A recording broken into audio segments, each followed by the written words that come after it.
Welcome back, aliens. My name is Navin Reddy, and let's continue with this series on Python. Now, to this point, we have talked about loops, while loop, for loop, and then with those beautiful keywords. And in this video, we'll draw some patterns, okay? Normally, if you are in college or if you are learning a programming, this is important because it will improve the way you think. Programming is all about solving a problem, right? So you have to understand the problem statement and you have to put that in a code. So mentally in your mind, you'll be having those solutions ready, but that will be in an abstract format. You have to implement that on your machine with the help of code. So what we'll do is we'll try to do some patterns so that it will improve the way you think about logic. So what we'll do is initially we'll do this. In fact, yeah, I know this is the assignment question you had in the last video. So we want to print this pattern. Of course, everyone have their own way of doing this. And what you can also simply do is you can print this multiple hash multiple times, right? So I want to print this. So what I will do is I will simply, so if you want to do that, it's very simple. Just print hash hash hash hash 4 times, and then you can do the same. Okay, let me just do that here. Okay, and then you can, so by doing this, you can see we got 4 hash, right? So at least we got the first stuff. But then what if I say you cannot use, you can only use 1 hash in one print? Of course, you can draw the entire box using 4 print statement. But let's say if you want to print only 1 hash within one print. So what I want is, I don't want to have multiple hash here, I just want to have 1 hash. Because if I run this code now, you can see we got 1 hash. I want to do at least, so we'll first complete the first row. Now if you can see we have 4 rows and 4 columns, right? So let's complete the first row. Now if you want to complete the first row, you will print this multiple times, or you will write print 4 times. Okay, let's do that. So I will just copy it, and we'll paste it here, we'll paste it here, we'll paste it here. So we got 4 prints, right? And if I run this code, oh, we got 4 hash, but then we want it in row format, right? Not in vertical format. I want horizontal format. So what is happening here is after every page, it is coming on new line. So solution would be, we can give a comma and say, hey, don't just come on new line. So we can say end and double quotes. We can do the same thing for all the statements. Let me just do it here. And now if I run this code, you can see we got 4 hash in one line. So this is what we got. We got the first block. Now what I want is, I want 4 blocks, right? In fact, there is one problem with this code as well.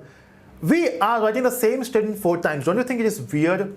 So the best option here would be, I want to do the same thing multiple times, right? So we can use a loop. And I will be using a loop here, which is a for loop. So I will say for, we'll use j in. You can use any variable name, right? We have discussed about that, but let's use j here. So for j in, I want to have a range of, let's say, 4. Now when you say range of 4, it will start from 0 and it will end at 3, right? I will give a colon. And now if you run this, you got the same output, right? So instead of typing 4 times, we can just use a loop. Let's say, so we got first row, right? I want the second row as well. So we can just copy this code because this will generate the second row, paste. So we are writing a for loop 2 times. So one for loop for first row and second for loop for second row.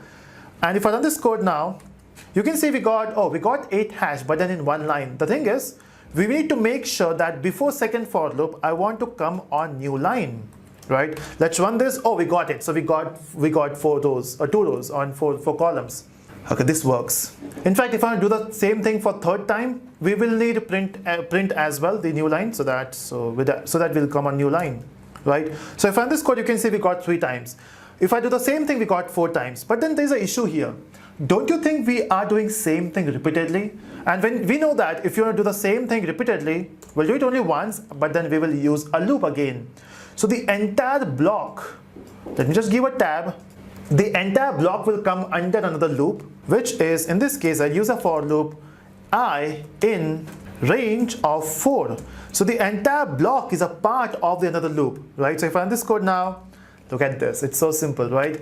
So this is how you learn about programming. This is how you learn about different logic. So what we are doing is we are printing hash, but multiple times. In total, we are printing hash 16 times. You can see this loop runs 16 times. Let me just do it. So apply the breakpoint here. So debug, and let's iterate. We'll say f8. You can see the value of I is 0, the value of j is 0, and then it will print hash. And you can see in the console, we got the value 1 hash. Then the same loop will iterate. So the value of j becomes 1, it will print hash. The value of j becomes 2, it will print hash. The value of j becomes 3, it will print hash. And now this is the 4th time, right? So it will go for, we got the 4th hash.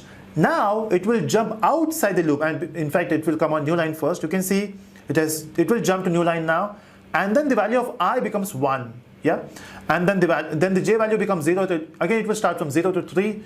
That's how it goes, and then we got 4 hash, and then it will send new line, and then it will jump up.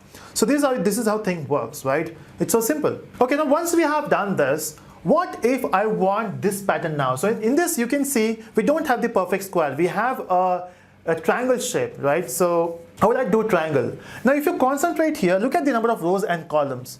Because in the earlier version where we have the entire box, we were having 4 rows and 4 columns. So we can say this j represents the number of columns you have, and I represent the number of rows you have, right? Because j is responsible to print the column at the end. So now here in the triangle you can see the number of columns in a particular row is dependent upon the row number. Right, so in the first row we have only 1 hash.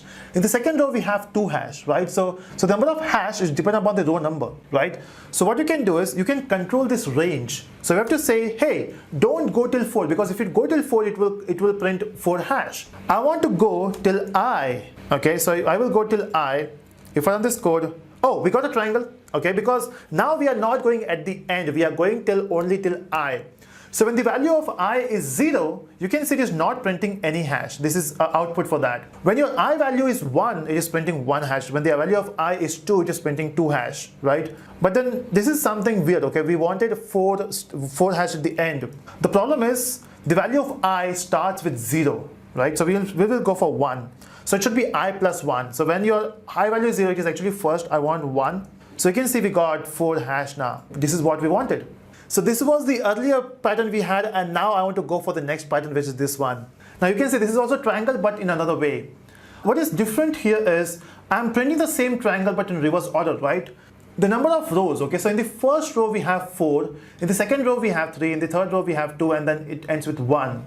That means as your row number increases, your number of hash decreases, right? So what if you can say 4 minus I. Now you'll be thinking, what is this? Think about this. When your I value is 0, in that case, the j will go till 4, right? It will print 4 hash. When your I value is 2, the value for j will be 3, right? So it will print 3 hash.